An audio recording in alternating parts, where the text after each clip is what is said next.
No dia em que recebi os resultados do meu exame pré-natal, ouvi uma voz vinda de dentro da minha barriga. Meu bebê falando comigo. Mãe, o papai vai se separar de você assim que você der à luz a mim. O verdadeiro amor dele não pode ter filhos. É por isso que ele está com você. Você é apenas uma ponte para que eu nasça. Assim que eu chegar, ele vai se despedir de você, me levar com ele e viver feliz para sempre com ela. Antes de continuar a história, acesse o link da bio e veja como se tornar uma versão melhor de si mesmo. Ou escolha o que mais se identifica no momento, fique com a continuação. Acreditei em cada palavra sem hesitar. Escolhi a separação. Durante 9 meses, foquei na gestação, planejando criar a criança por conta própria. Mas, no dia em que fui para a maternidade, algo não saiu como planejado. A médica disse que o bebê era apressadinho e que a posição estava bem complicada. O bebê não para de se mexer de forma atípica dentro de você, disse ela. É como se estivesse dificultando as coisas de propósito. 8 horas de cuidados médicos intensivos não resolveram a situação. No final, foi um momento extremamente difícil. Infelizmente, nós dois não resistimos aquele dia. Enquanto minha consciência desvanecia, ouvi aquela voz novamente. O papai nunca te enganou. Eu inventei tudo.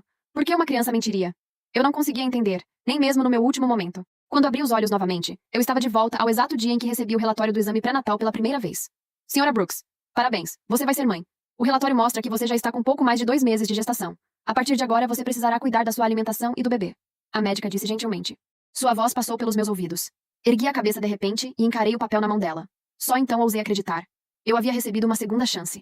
No segundo seguinte, ouvi a voz dentro do meu ventre. Mãe, o papai vai se separar de você assim que você me der à luz. Exatamente as mesmas palavras que eu tinha ouvido na minha vivência passada. Um calafrio percorreu meu corpo. A lembrança difícil daquele momento na sala médica ainda não havia desaparecido. Antes mesmo que eu pudesse processar, a voz soou novamente. O verdadeiro amor dele não pode ter filhos. É por isso que ele está com você. Você é apenas uma ponte para que eu nasça. Assim que eu chegar e ele se separar de você, me leve embora e vá viver feliz para sempre com ela. Na minha vivência passada, no momento em que ouvi essas palavras, fui direto ao meu marido e pedi a separação. Não importava como ele explicasse ou implorasse, eu acreditei na criança completamente, sem um pingo de dúvida. Foi apenas momentos antes de partir que descobri a verdade. Tudo tinha sido uma grande invenção. Por que a criança faria isso nesta nova chance? Eu precisava descobrir. Percebendo a mudança na minha expressão, a médica perguntou com preocupação. Senhorita Brooks, você está se sentindo bem? Está muito animada com a notícia? Gostaria que eu recomendasse um pouco de água com açúcar? Coloquei suavemente a mão sobre a minha barriga e perguntei após uma breve pausa. Doutora, este bebê está se desenvolvendo bem? Ela pausou por um momento, claramente confusa. Você quer dizer a saúde da criança? Minha mente voltou à minha vivência passada. A posição fetal muito atípica e as palavras da médica de que quase parecia que o bebê estava me desgastando deliberadamente. No final, nós não suportamos o procedimento. Se eu escolhesse não seguir adiante com isso nesta vida, o resultado seria diferente? Eu balancei a cabeça e disse lentamente. Essa gestação foi inesperada. Ainda não estou preparada, e estou preocupada que algo possa dar errado se eu não seguir adiante com isso. Antes que eu pudesse terminar, um desconforto enorme tomou conta de mim. Senti uma pressão muito forte na barriga, como se algo estivesse apertando tudo lá dentro. No segundo seguinte, a voz soou novamente.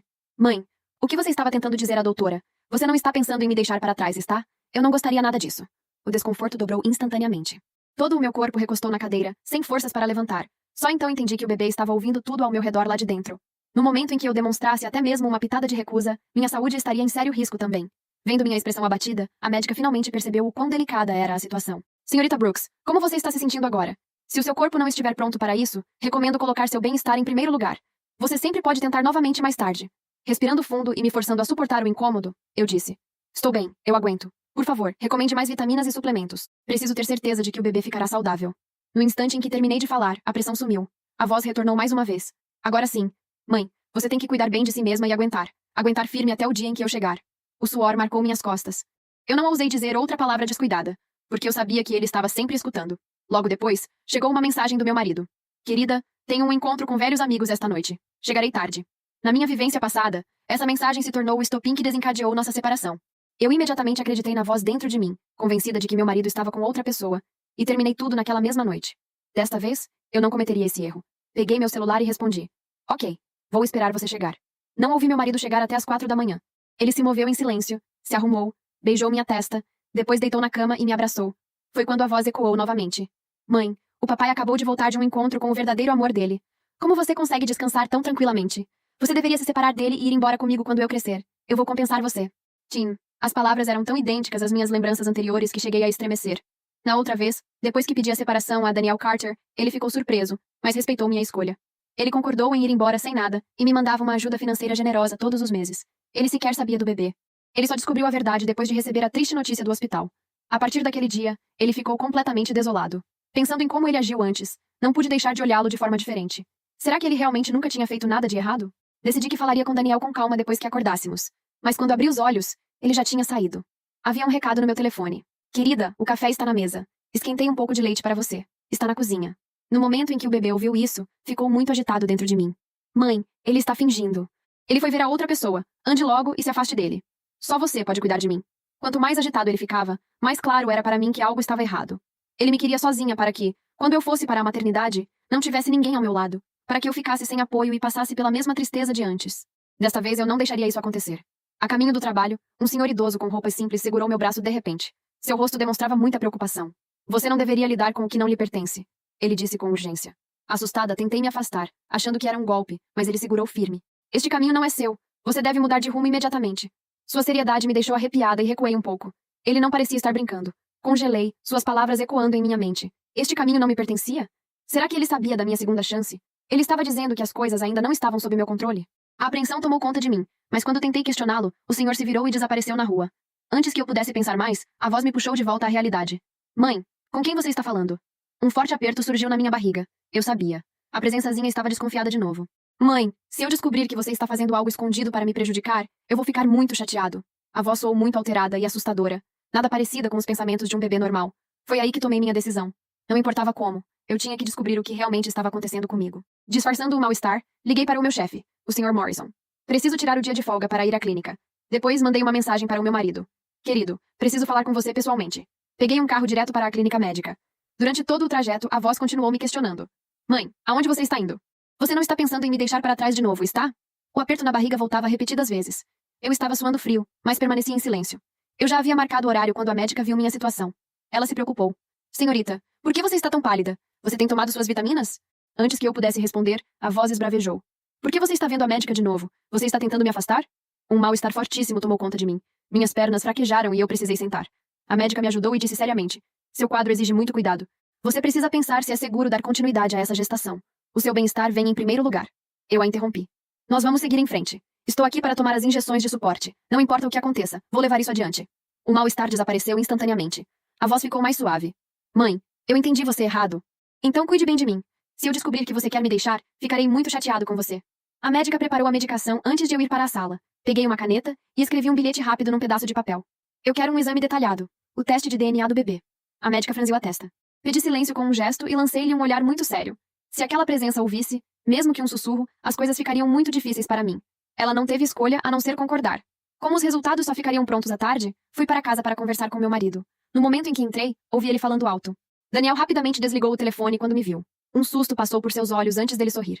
Querida, por que você voltou tão cedo? Você disse que tinha algo para me contar. Eu estava prestes a falar, mas a voz cortou. Mãe, antes de dizer qualquer coisa, por que você não verifica o bolso do casaco dele? Meu coração acelerou. Eu sorri e disse. Você poderia me pegar um copo de água? Vou te contar com calma. Assim que ele saiu, fui até o casaco dele. Dentro do bolso havia um item feminino pessoal. Não era meu. A voz sussurrou vitoriosa. Eu te disse que ele estava vivendo uma vida dupla.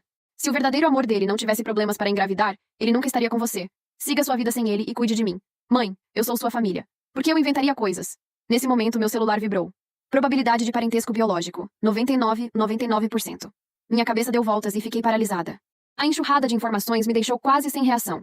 Aquele teste confirmava que a gestação era mesmo minha. Isso significava que Daniel realmente estava me escondendo algo? Tudo o que eu ouvia era verdade?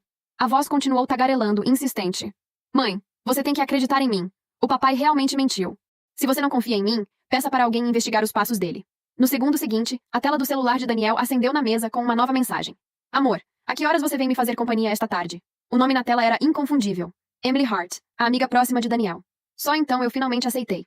Daniel realmente estava me enganando. Ele entrou no quarto segurando um copo d'água e me entregou com carinho. Você gosta da água mais natural, então demorou um pouco para eu achar a temperatura certa. Peguei o copo, sem reação. Meus pensamentos estavam uma bagunça. Daniel estendeu a mão e fez um carinho no meu cabelo. Sobre o que você queria conversar comigo, querida? Apegando-me à minha última esperança, ergui os olhos e encarei-o. Querido, você pode ficar em casa comigo esta tarde? Ele fez uma pausa, hesitando bastante. Depois de pensar por um longo momento, ele finalmente disse. Tenho um compromisso importante no escritório esta tarde. Que tal se eu voltar hoje à noite e a gente pedir um jantar especial? Naquele momento, eu entendi tudo.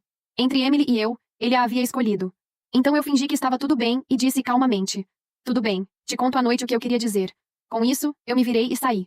Embora as dúvidas deixassem minha cabeça confusa, duas coisas estavam cristalinas para mim. Daniel não faria mais parte da minha vida, e eu precisava tomar uma decisão médica importante sobre essa gestação. Não importava o motivo daquelas vozes. O desfecho triste da minha última experiência ainda estava gravado na minha memória. Peguei meu celular e mandei uma mensagem para a clínica para agendar um procedimento de interrupção segura. Contanto que eu resolvesse isso clinicamente sem alarde, eu poderia retomar as rédeas da minha saúde e segurança sem que o bebê pudesse interferir. A meu pedido, a equipe médica foi super discreta. Tudo estava sendo encaminhado de forma segura e sigilosa, sem que a presença notasse minhas assinaturas nos papéis do procedimento. Pouco antes de entrar na sala de atendimento, de repente avistei duas figuras familiares caminhando rapidamente pelo final do corredor. Eu os segui de longe e percebi que eram Daniel e Emily. O que eles estavam fazendo na ala da maternidade? Quando olhei mais de perto, meu coração acelerou. A silhueta de Emily mostrava uma barriguinha evidente. Eles estavam lá para uma consulta de pré-natal. Mas Emily não tinha problemas para engravidar? Então, de quem era aquela barriga de gestante? Observando Daniel apoiá-la com todo cuidado enquanto entravam no consultório, de repente, tudo fez sentido. Eu finalmente entendi o grande segredo por trás de toda essa história. Fiquei parada no corredor do hospital enquanto Daniel segurava a porta do consultório para que Emily entrasse. Nenhum dos dois me viu. Estavam absortos naquele mundo pequeno e fechado que as pessoas criam quando acreditam estar sozinhas. A barriga de Emily, levemente arredondada. Inconfundível para quem carregava a própria cheia de 2 meses. E de repente, como se todas as peças soltas de um quebra-cabeça caíssem no chão ao mesmo tempo, e eu pudesse vê-las de cima pela primeira vez, entendi o motivo por trás de tudo. Não importava se Daniel me traía ou não. Não importava se a criança mentia ou dizia a verdade. Era exatamente isso que eu tinha confundido desde o início, nesta vida e na anterior. O resultado que a criança perseguia era sempre o mesmo. Na minha vida passada, ela mentiu sobre a traição de Daniel para que eu pedisse o divórcio. Nesta vida, ela me mostrou a traição real de Daniel para que eu pedisse o divórcio.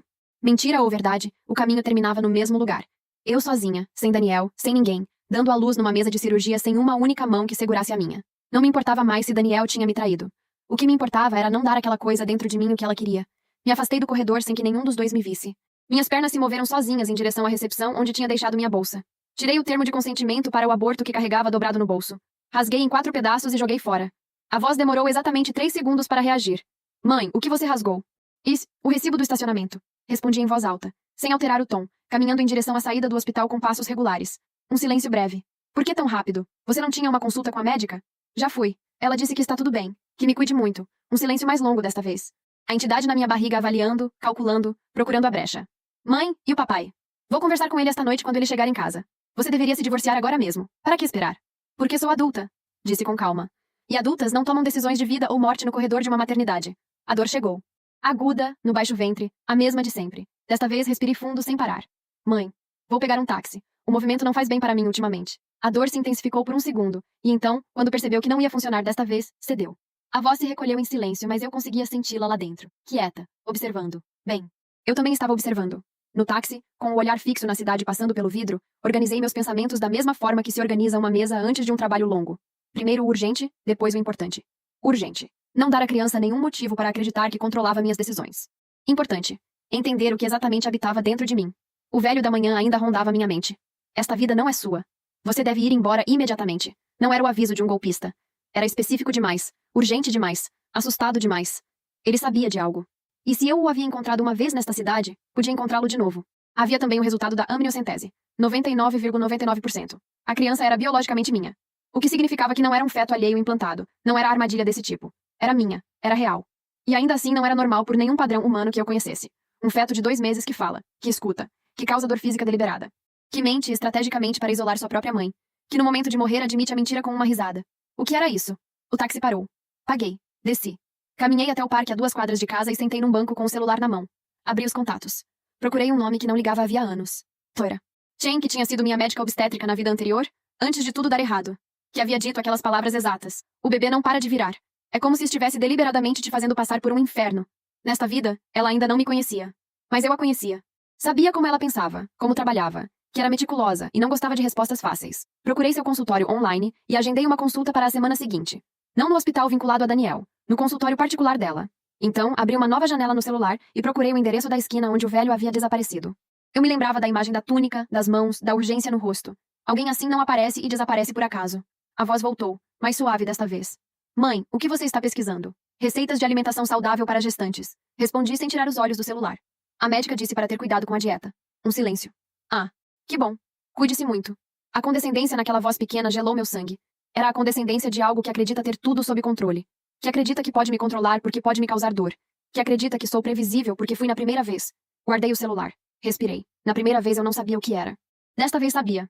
E essa diferença, pequena como parecia, mudava absolutamente tudo. Daniel chegou em casa às 7. Observei-o entrar com aquela calma nova que estava aprendendo a usar como escudo. Vi-o deixar as chaves, tirar o paletó, pendurar o casaco. O mesmo casaco em cujo bolso eu havia encontrado aquela manhã algo que não me pertencia. Me perguntei quantas outras coisas não me pertenciam naquela casa. Depois me perguntei se isso importava agora. Querida, cheguei. Disse ao me ver na sala. Já vi. Sorri. Você jantou? Comi alguma coisa no escritório. Sentou no sofá à minha frente. Você disse que tinha algo para me contar. Olhei para ele por um segundo. Aquele homem com seu rosto conhecido e seu sorriso calculado, e seu celular que a esta hora já teria apagado qualquer mensagem inconveniente. Olhei para ele e pensei em Emily no corredor da maternidade, com a barriga que ele conhecia antes de mim. Fui ao médico hoje, disse. A gravidez está indo bem. Só queria que você soubesse. Daniel estendeu a mão e tomou a minha. Que bom. É, respondi. Uma ótima notícia. A voz dentro da minha barriga se remexeu com impaciência. Mãe, é isso? Só isso que você ia contar? E a Emily? E a calcinha? E a mensagem? Você não vai falar nada? Não respondi. Mantive o sorriso. Mantive a mão dentro da dele. Porque havia entendido de vez. Não precisava de uma confrontação com Daniel agora. Precisava de tempo. Precisava encontrar o velho. Precisava da doutora Chen. Precisava entender o que era aquela entidade antes de me mover contra ela.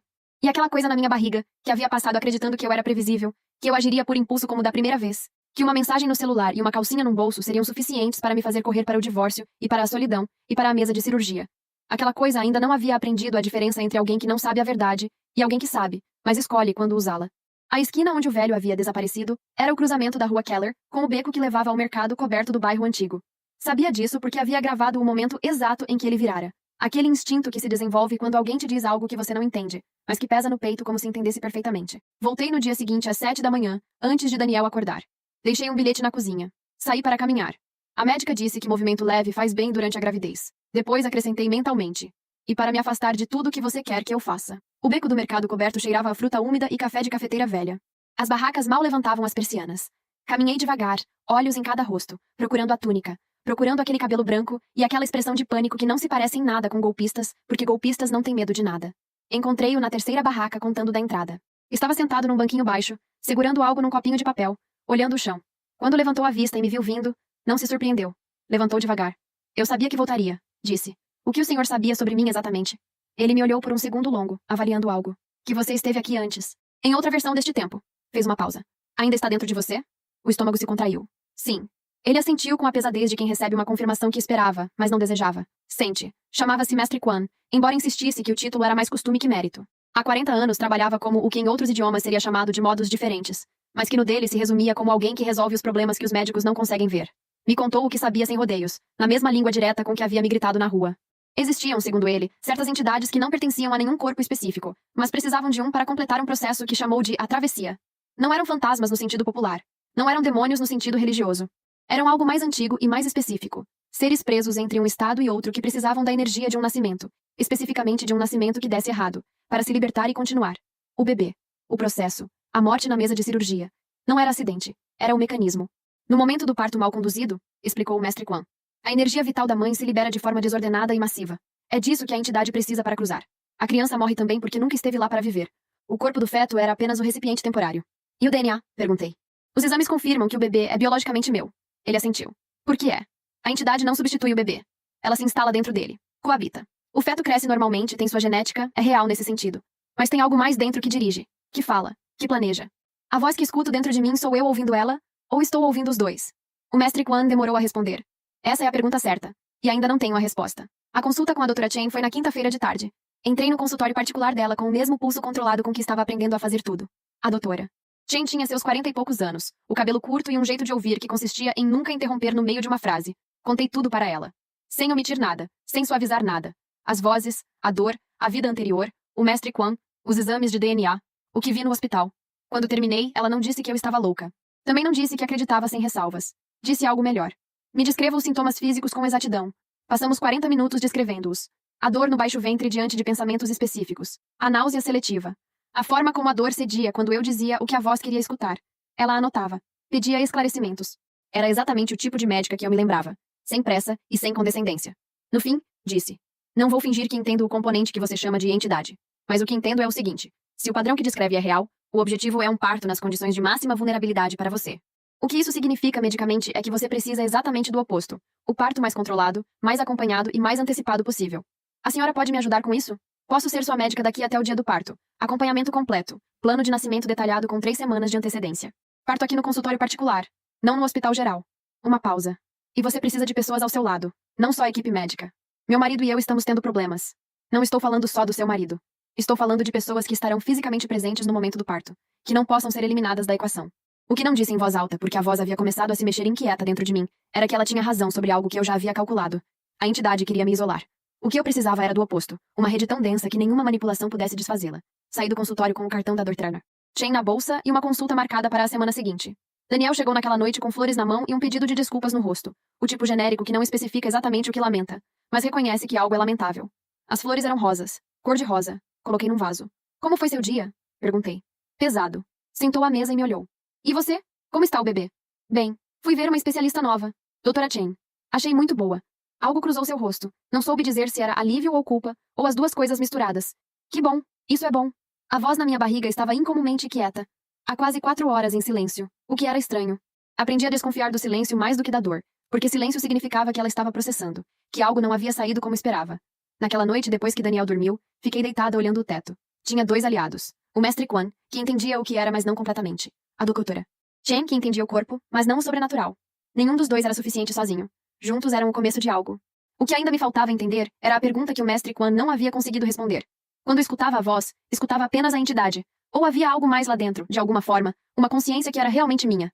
Porque se o bebê era biologicamente meu, se o feto era real, se a entidade coabitava e não substituía, então talvez dentro daquela barriga não houvesse apenas uma voz, talvez houvesse 2. E talvez a que eu precisava escutar fosse a que ainda não havia falado.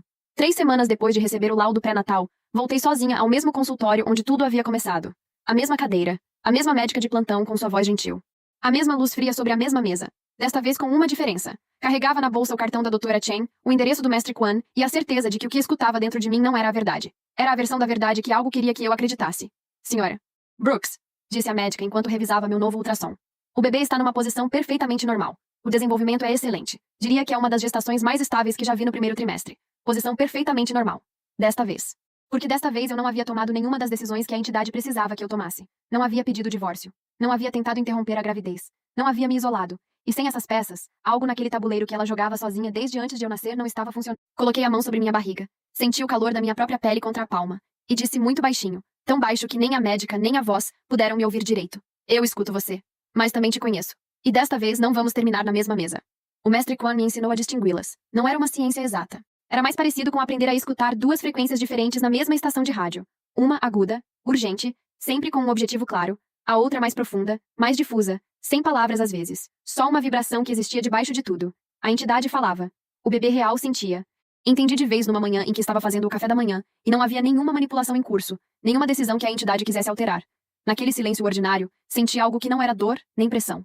Era mais parecido com calor, mas por dentro, como se alguém lá dentro encostasse uma mão. Parei. Coloquei a minha sobre a barriga. A voz não veio. Só aquela vibração. Oi, disse baixinho. Não houve resposta em palavras, mas o calor aumentou por um segundo antes de se desfazer. Naquela tarde, contei para o mestre Quan, que ouviu com os olhos fechados, e depois assentiu muito devagar. A entidade não é a criança. Ela coabita. Se o bebê real pudesse se comunicar, faria por sensações, não por palavras. As palavras são dela. O que você sentiu esta manhã é ele. Ele está consciente? O suficiente para saber que a mãe está por perto. Algo que eu não havia nomeado até então se assentou no meu peito. Não era só meu dever sobreviver. Era o direito dele de fazer o mesmo. O plano tomou forma nas semanas seguintes com a meticulosidade de quem sabe que a margem de erro é 0. A doutora Chen registrou meu caso com protocolo de alto risco. Não por motivos médicos reais, mas porque isso garantia a presença constante da equipe durante o parto. Nada de sala vazia, nada de momento de vulnerabilidade sem testemunhas. Assinamos um plano de nascimento onde especificávamos exatamente quantas pessoas deveriam estar na sala e quem seriam. O mestre Quan me ensinou uma prática que descreveu como selamento de intenção. Não precisava de fé, só de concentração. Toda manhã, durante 5 minutos, visualizar o parto rodeada de pessoas, com o bebê vivo e chorando, comigo consciente ao final.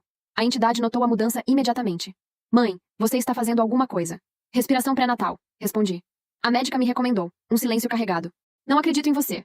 Não precisa acreditar. A dor chegou. Durou menos que da vez anterior. Cada vez durava menos, como se algo no mecanismo fosse se desgastando. Foi na 16ª semana que a entidade cometeu seu primeiro erro sério. Daniel havia saído cedo naquela manhã. A entidade, naquele silêncio doméstico que deveria tê-la tranquilizado, ficou nervosa. E quando fica nervosa, fala mais do que estrategicamente. Mãe, você sabe que o papai foi ontem comprar coisas para o quarto do bebê com a Emily? Disse isso esperando o impacto habitual. A ferida. A reação. O que ela revelou sem querer foi muito mais interessante. Significava que Daniel e Emily esperavam poder ficar com o bebê. O que só fazia sentido se alguém tivesse lhes dito que eu não sobreviveria ao parto. Fiquei completamente imóvel. Daniel sabe algo sobre o parto? Perguntei num tom completamente neutro. A voz se tensionou. Havia dito demais. Ele só está sendo precavido. Claro. Desliguei o telefone imaginário e disquei o número de verdade. Da doutora Chen. Preciso que o plano de nascimento inclua uma cláusula legal. Disse quando ela atendeu. Nada sobre a guarda do bebê nem sobre meus bens pode ser decidido nas primeiras 48 horas após o parto. Preciso que um advogado redija isso antes da 20ª semana. A doutora Chen não perguntou por quê. Disse. Esta tarde te mando 3 contatos. Naquela noite Daniel jantou comigo e o observei de forma diferente. Não com ódio, porque ódio gastava uma energia que eu não podia me permitir perder.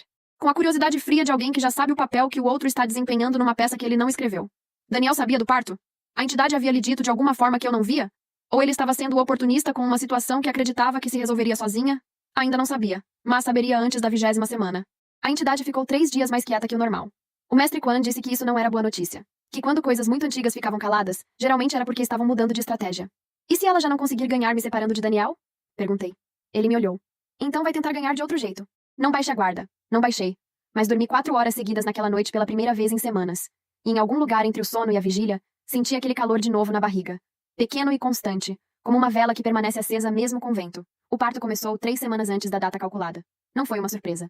A doutora Chen havia antecipado desde a 22ª semana. Se houver algo querendo interromper o processo, vai tentar quando você estiver menos preparada. Por isso vamos estar preparadas sempre. Havíamos revisado o protocolo 4 vezes. A equipe estava em alerta. O mestre Quan havia confirmado que estaria na sala de espera.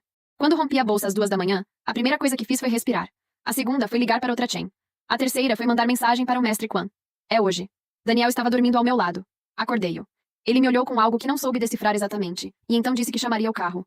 Não discuti. Precisava dele ali, não pela confiança que um dia havia depositado nele, mas porque a ausência dele era exatamente o que a entidade havia desenhado para esta noite. No carro, a voz chegou. Mãe, já está começando. Uma pausa. Você está com medo? Não? Deveria? A dor chegou imediatamente depois, mais intensa do que qualquer vez antes. Segurei a alça da porta e respirei pelo nariz, 4 tempos, e me lembrei do que o mestre Quan havia dito. A dor era real, mas não era médica. Era a entidade usando o próprio sistema nervoso contra mim. O que ela não conseguia fazer era matar sozinha. Precisava que o parto desse errado. Precisava de caos, não de dor. Desta vez não vai funcionar, disse entre os dentes. A voz se retorceu. Ah, não? No consultório, a doutora Chen nos esperava na entrada. 2 enfermeiras. O anestesista já posicionado. Tudo exatamente como havíamos planejado. Quando entrei na sala de parto, avistei o mestre Quan, na sala de espera adjacente, sentado com as mãos sobre os joelhos e os olhos fechados. Ele não fazia nada visível. Mas estar ali era suficiente. As 2 primeiras horas foram normais. A entidade ficou em silêncio. A doutora Chen monitorava a posição do bebê a cada 20 minutos. Na terceira hora, disse com voz calma que não tentava esconder nada. O bebê está rodando, não em direção à saída. Para outro ângulo. Eu sei, respondi. Quanto tempo temos? Se continuar rodando, vou precisar de intervenção cirúrgica em 40 minutos. Mas estamos dentro do protocolo. Não saia do plano. A entidade falou então pela primeira vez em horas, e sua voz havia mudado. Não era mais a voz mansa e calculista dos últimos meses. Era algo mais antigo, mais áspero, como papel rasgado. Vocês 2 vão morrer. O bebê não é seu, respondi. Ele é o veículo, sempre foi. Não. Fechei os olhos. Busquei a outra frequência, a que havia aprendido a reconhecer nestas semanas. O calor. A vibração sem palavras. Estava lá, mais tênue do que nunca, mas estava. Ele tem nome. Vou escolher o nome quando ele nascer, e vai chorar quando chegar aqui. A entidade rugiu, e a dor explodiu de uma forma que apagou qualquer pensamento por 3 segundos. Quando voltei, a doutora Chen tinha minha mão. Respira. Estou aqui. Continue aqui comigo. Estou aqui. O bebê parou. Parou de rodar. Algo na sala mudou de temperatura. Não fisicamente. Naquele outro nível que eu havia aprendido a perceber em meses de convivência forçada com algo que não deveria existir dentro de um corpo humano. O mestre Quan entrou sem que ninguém lhe dissesse nada, como se soubesse desde a sala de espera. Ficou no canto, em silêncio, e disse uma única coisa em voz muito baixa. Ela não tem mais ancoragem. Está perdendo o recipiente. O bebê nasceu às 6h22 da manhã. Não houve complicações cirúrgicas. A posição se corrigiu sem intervenção manual. A doutora Chen trabalhou com uma calma que eu havia aprendido a reconhecer como a sua forma de lidar com o que os livros não explicam. E o bebê chorou. Um choro real, limpo, sem palavras, sem manipulação, sem estratégia. Só pulmões de alguém que acabou de chegar ao mundo e precisa que todos saibam que está aqui. Mas ninguém naquela sala ouviu o que eu ouvi no segundo seguinte. Não era a voz da entidade. Era algo diferente, menor, mais novo, mal formado. Uma única sílaba que não era exatamente nenhuma palavra, mas que soava, se alguém a escutasse da forma correta, como a primeira vez que alguém tenta pronunciar o nome da mãe. O segurei contra o meu peito. A entidade havia sumido. Não houve explosão. Não houve confrontação final. Não houve discurso. Coisas muito antigas não se despedem. Elas simplesmente se dissolvem quando deixam de ter onde estar. Daniel assinou os papéis de separação 4 semanas depois. Não porque eu o pressionei, mas porque quando lhe disse que já sabia sobre Emily, que sabia desde antes do parto, e que queria fazer as coisas com ordem e sem barulho, ele teve a decência de não fingir que não entendia do que eu estava falando. Dei tempo. Cedi mais do que lhe cabia, porque negociar custava energia, e eu tinha coisas mais importantes onde gastá-la. A cláusula legal que a doutora Chen havia ajudado a redigir garantiu que nenhuma decisão sobre guarda ou bens fosse tomada nas primeiras 48 horas após o parto. Daniel e Emily não esperavam que eu tivesse preparado isso. Ficou claro no rosto dele quando o advogado apresentou o documento. O mestre Quan visitou o bebê uma única vez. Ficou 10 minutos, observou-o dormir e disse: está limpo. Completamente. A doutora Chen assinou o prontuário com uma anotação que dizia que havia sido um dos partos mais complexos que havia conduzido, sem nenhuma explicação precisa de porquê, e que na sua opinião o resultado era extraordinário dadas as circunstâncias. Nisso ela estava certa. O que aprendi de viver 2 vezes o mesmo medo é que o medo não desaparece quando você sabe a verdade. Desaparece quando você sabe o que fazer com ela. Houve uma versão de mim que ouviu uma voz e acreditou porque não tinha motivo para duvidar, e morreu sem entender porquê. Houve uma segunda versão que ouviu a mesma voz e escolheu não reagir, não fugir, não ceder, mas ficar e observar e perguntar e construir, tijolo por tijolo, o cenário que aquela coisa nunca havia contemplado. Onde eu chegasse ao final. A manipulação mais eficaz não é a que te faz acreditar em algo falso. É a que usa algo verdadeiro, a traição de Daniel, a dor real, o medo legítimo, para te levar exatamente onde ela quer que você esteja. A única defesa contra esse tipo de manipulação não é a desconfiança, é a calma, é o tempo. É a diferença entre reagir ao que você sente e responder ao que você sabe. Saber a diferença entre as duas não te livra de sentir o medo, te livra de obedecê-lo.